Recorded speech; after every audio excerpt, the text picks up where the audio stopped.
try. We could do it in the day or we could do it at night. Good afternoon guys.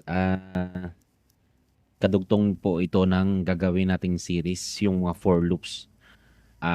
Tapos na po natin yung for loop, ito po yung part 2 ng ating video.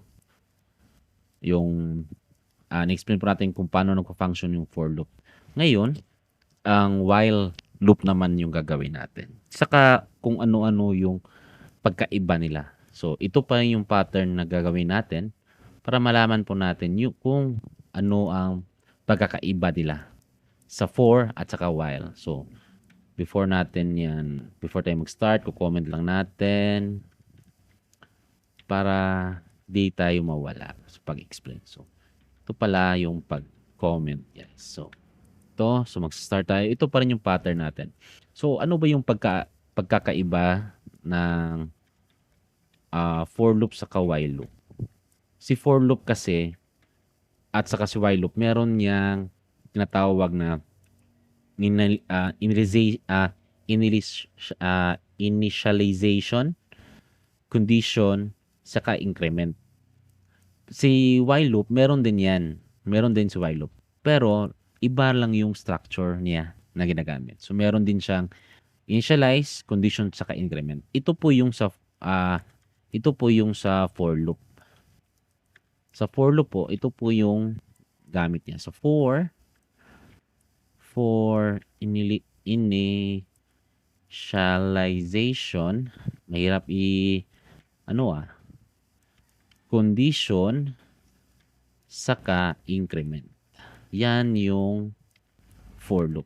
So, makita nyo dyan. So, syempre, meron din yung braces. Kahit nasa comment lang.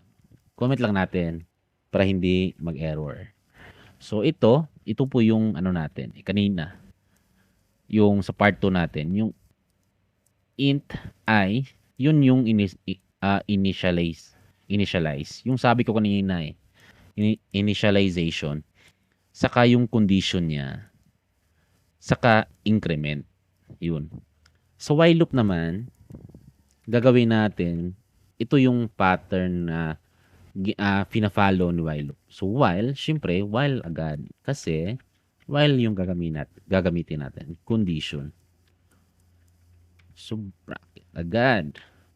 Kung makikita nyo, condition, lagay muna natin yung initialize dito. Initialization. Yun. Bakit nag-comment ka na? Initialization. Yan yun. Saka, dito na yung sa papasok yung increment. Talino nito increment. Kung makita nyo, sa for loop ito, sa opening close parenthesis niya, napasok na lahat. Initialize, condition, saka increment. Sa while loop, dito ka sa itaas mag-initialize, while, saka condition, increment. So, sana na-follow po natin kasi gagawin natin yung while loop na dito. So, i-erase muna natin dito yung kasi tapos na tayo dyan. Ito yung pattern natin. Enter lang tayo. So, gawa tayo ng mag-initialize tayo ng initialize. Bakit? Nalito na ako. Int I is equals to 1. Initialize na yan.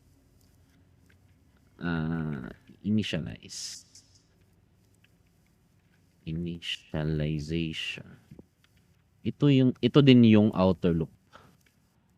Lagay ko lang para meron kayong basis. Outer loop yan. Ito yung outer loop. Hindi pa pala. Dito pala sa while. While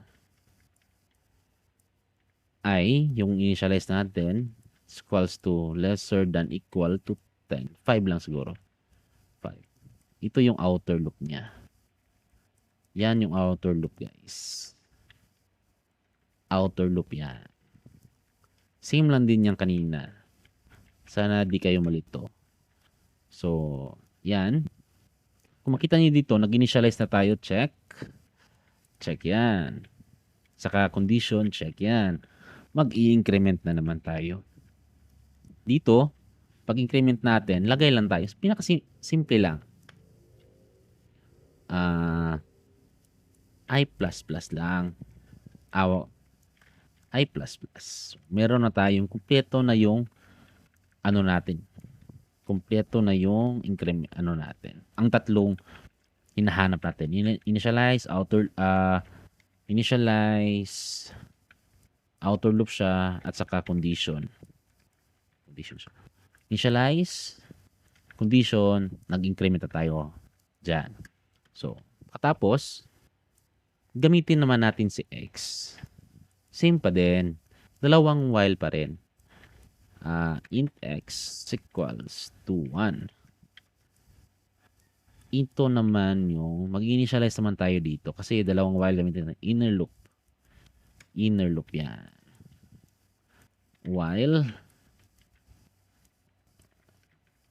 While X lesser than equal to 1, I. So, yan. Sumobra. Ito yung inner loop. Inner loop. I-erase na natin to kasi alam nyo nun, para hindi lang tayo malito. Ito rin yung inner loop. Tapos na tayo sa outer loop. Saka condition din to eh. Condition. Inner loop. Tapos, anong gagawin natin?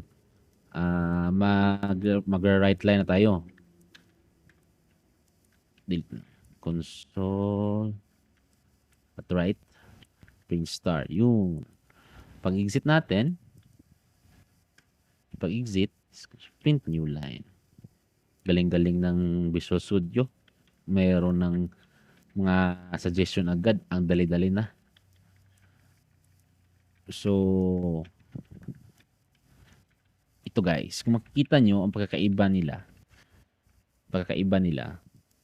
nasa taas yung pag-initialize niya, naging static na siya agad eh. Static na siya. Hindi na siya papasok sa ano niya, sa loob ng while kasi declared na siya na 1 eh. Magi-increment na lang siya sa loob ng while. So, meron tayong nalimutan yung X++. Increment. Yan yung increment ng second while. Paglalayo lang natin para hindi malito. Yun. Increment. Ito yung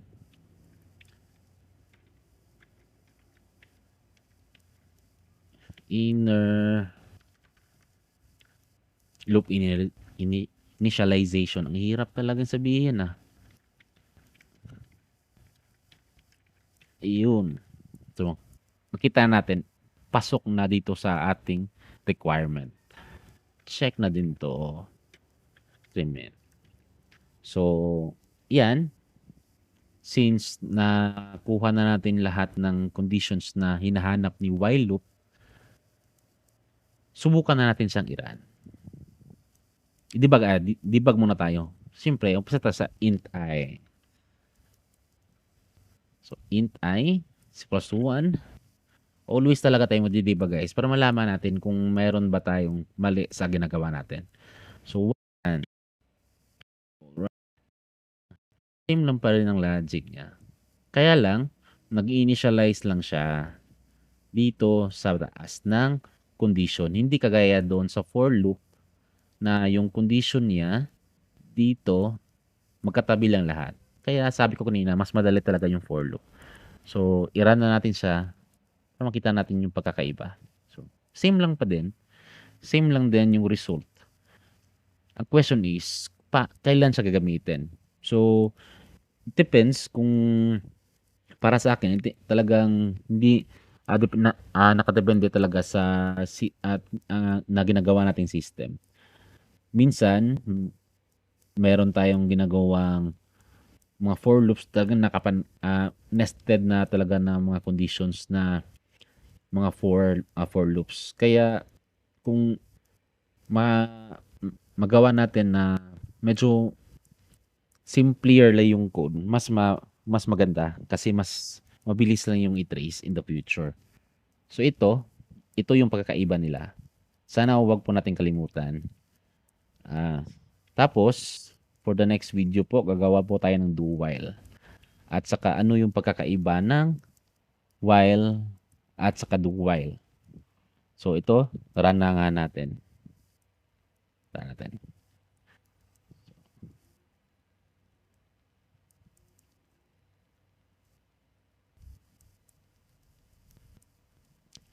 May error.